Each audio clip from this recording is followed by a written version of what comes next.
Войната в Украйна. Вече няколко месеца наблюдаваме нещо, което не сме си представили, че ще видим през 2022 или поне не в Европа. Пълномащабна война. След като на 24 февруари Русия нахлу в Украйна, станахме свидетели на брутални сцени на жестокост и множество жертви само на 300 км от нашата граница. Но как изглежда всичко това през погледа на младото поколение? Това е война, която не се води само на бойното поле, но и в социалните мрежи. Това е първата война, която можем да следим в TikTok. Реших да разбера отговорите на горните въпроси от човек, който е видял и украинската, и българската гледна точка на конфликта. И нека започнем първия ми опит за интервю на английски. Enjoy! I'm really hoping that this is recording, but it says it is recording, so we're gonna have to trust it. Can you introduce yourself to the audience once again?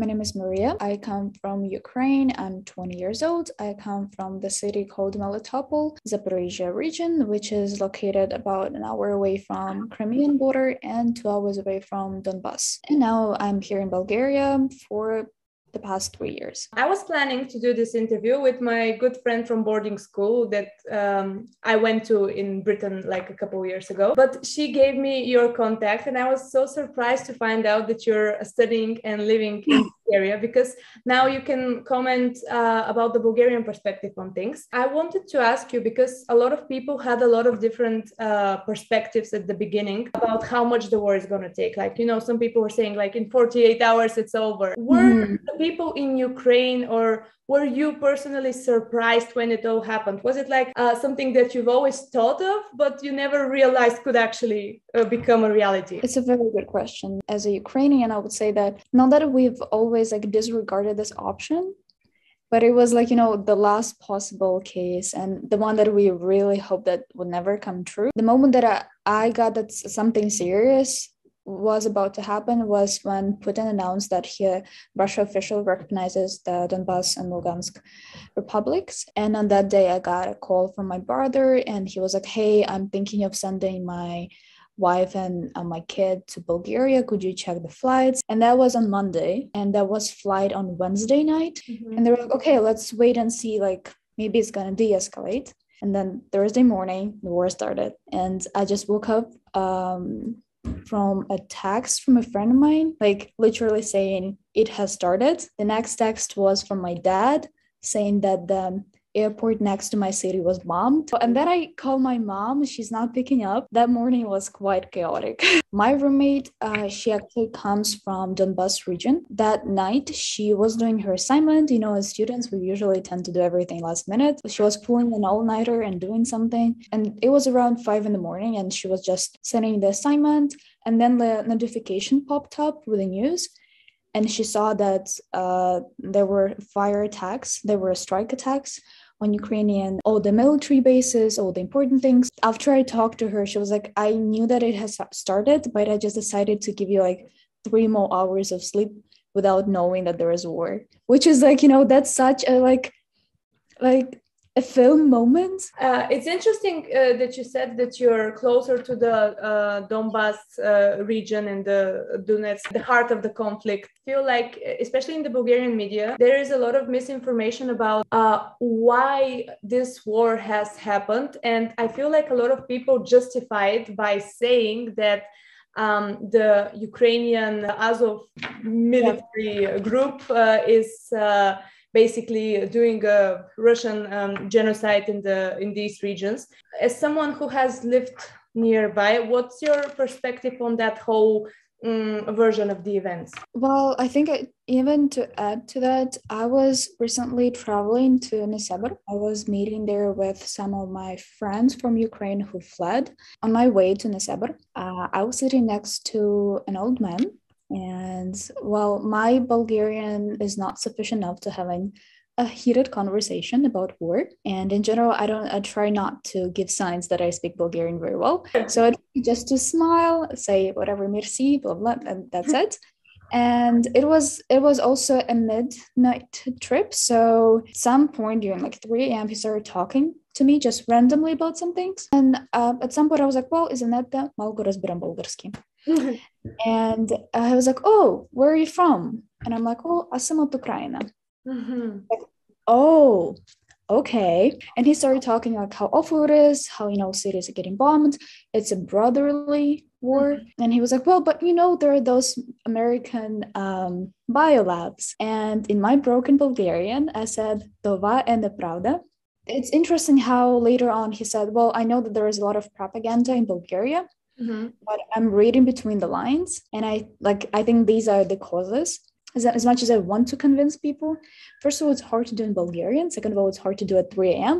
And third of all, it's hard to do to an old man. Yeah. And I just said that I don't want to continue the conversation. And later on, he started talking about how he travels to Spain, which also added to my certain perspective of Bulgarians, because in his case, he has traveled, he has seen things, he has seen like European values in work. And it was just interesting to me how in Bulgaria, given the fact that sure, there is some kind of influence of Russian propaganda, but there are also sources, independent sources. And given the fact that that man has also traveled, he is a subject to Russian propaganda. He also brought up the point of religion.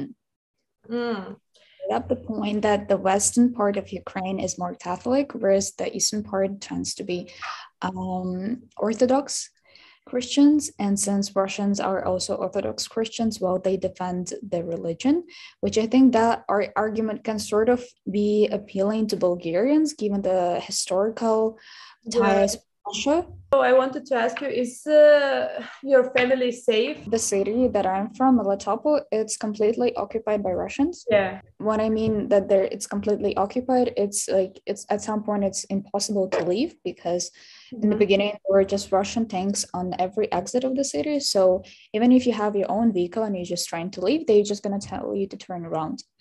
And there were instances when people were trying to leave through the fields, and Russian army just started shooting at the car. And they already started introducing the Russian ruble in the system, and they're kidnapping professors from universities that reject teaching in Russian and teaching Russian program. Obviously, living and being in Bulgaria, you have some of your own conclusions that you've made. How do you find the Bulgarian people in this conflict? Like, what is, are they mostly supportive of Ukraine? Well, I would be speaking on behalf of my campus where I live here, because we have a lot of Bulgarians here, but there are also a lot of internationals. Yeah. And from what I see here, a lot of people are supportive, and they understand that it's unfair, unjust, and everything else. But then also there are instances when I speak to like a man like that on the bus, where instances when I saw the protests in Sofia in support of Russia. Again, as much as I can understand the historical ties, and although I tend to understand that in contemporary world, there's only, black and white. Yeah. When it comes to war, there is black and white. Yeah. I've also heard an argument because, there are Besarabsky Bulgar. The argument that I've heard also on the TV that Ukrainian government was oppressing Besarabsky Bulgari, and that they were also appealing to Bulgarian populations, basically justifying Russia's actions. It's interesting because Bulgaria, as you mentioned, has historical ties with Russia as much as the other nations from the former USSR. Yeah. However, I've always witnessed that Russians, especially young Russians, don't have any sentiment towards Bulgaria. Like, maybe we have this because we're the smaller country, but most Russians can't find Bulgaria on the map. And I've studied in England with a lot of Russians. It's so funny to me because some Bulgarians are like, oh, our brothers, and the Russians are like, who are you? So we witnessed that a lot of the famous politicians from all over the world, and even our prime minister, which was so embarrassing, he said in the beginning of the war that the war will be over in 48 hours because the Russian army has progressed so much. This didn't age well, obviously, but a lot of people were very convinced that Russians are just entering Ukraine and that's it. Why are we seeing this? Why is it taking so long for the supposedly so great Russian army? Well, I would say that in the beginning, we didn't know. It was all of a sudden. And then also given the fact that Russia is superior in air coverage, and that's why in the beginning of the conflict there were a lot of protests to shelter Ukrainian sky. I think whatever we've seen so far from Russian side and Russian soldiers saying that they're coming to liberate Ukraine, they're coming to liberate Russian speakers and everything else, and that's the lies that they have been told. And when they come into the cities and then they see that that's not true, and people are just literally, let's say, calling them to go away. And that's why we were discussing that in the beginning of the conflict. Russian side doesn't really have that motivation, because the lies that they have been told, okay, I understand that, before they came to Ukraine, that you come to liberate it. Once you come in, you see that it's not true. People who are in charge of you, they're in panic, they understand what they're doing. And then you're like, okay, we don't have enough food, because whatever food we have is like from 2015. I wanted to ask you about the political side of things, because it seems that a lot of people in Bulgaria think that basically the Ukrainian people have these historical ties with Russia, and they basically are just coming and waiting for the good Russians to liberate them. And President Zelensky and the people around him, they're basically in power and preventing this from happening. To those people who believe that, I would say that just look at how Ukraine has progressed for the past 25 years, 30 years. We've had quite a few of revolutions. And I'm saying that if we want to change something, we will change. It's not that, we have somebody who's in power and we strongly disagree, and that's it. You're studying politics, so you're seeing all of this that is happening, and obviously it's all politics, and there are a lot of political reactions. And I wanted to ask you, do you find the European and basically the world's reaction to the situation to be adequate enough? I would say that it took some time for the Western governments to actually wrap their head around what's happening, because for the first 3 days, when most of things were bombed, whatever the statements they were coming out, they were like, well, we strongly condemn. Yeah. Much as I know, the statement "we strongly condemn" doesn't work for Russia, or hasn't been working for Russia for the past 8 years happening in Ukraine. So, and then there were strong, other actions like cutting Russia from SWIFT. Now it's the oil embargo that is still debating. So I think where Ukrainians can see that the Western governments definitely need a little push.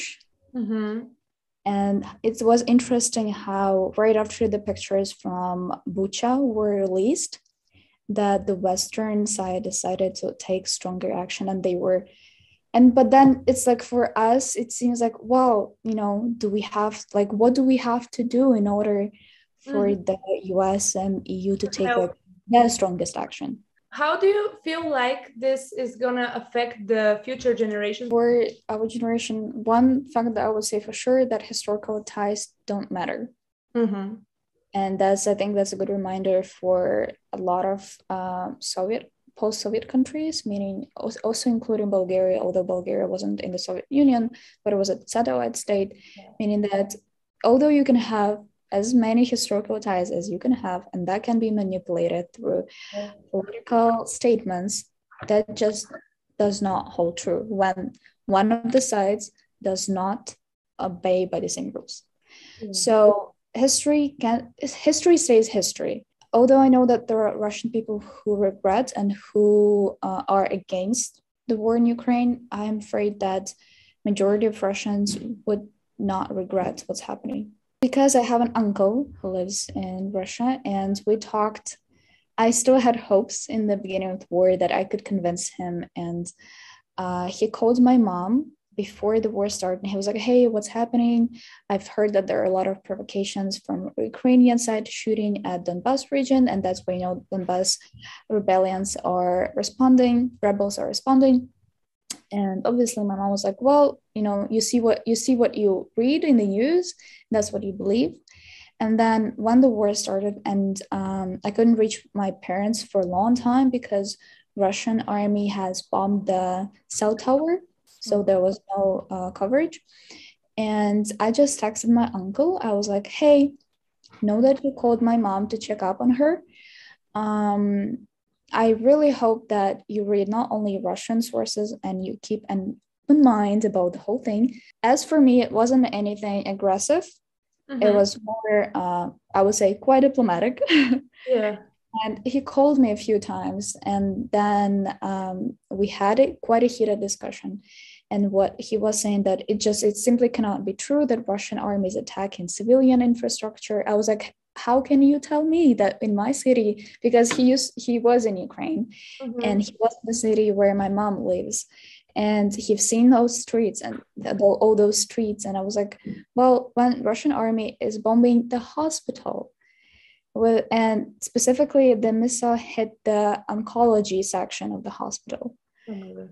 How can you say that it's a military infrastructure? And he was like, and then he had a great comeback saying that, well, how can you know that it's Russian army? How can you not know that it's Ukrainian Nazis changing the uniform? As an ending question, what are your expectations for the outcome about the whole war? Obviously, we cannot predict how much time it's going to take and everything, but how do you get back to your life, or do you even get back to your life when this is happening? Well, in the beginning, the first couple of days, it was like constantly checking the news. And I remember when I was going to bed, I always had this sort of like anxiety that like my heart was beating so fast. And even the thought of like when you go to sleep, you're like, you don't know whether you're going to wake up and there is Ukraine tomorrow. As much as people you like to say before the war started saying, well, this is politics, I don't care about it, it doesn't, bother me. Yes. And I think this shows like when you stay like apolitical, the missiles not gonna like not hit you. So you better get involved and actually, be interested in what's happening in your state. Thank you so much for this interview. I'm very grateful that you answered questions, and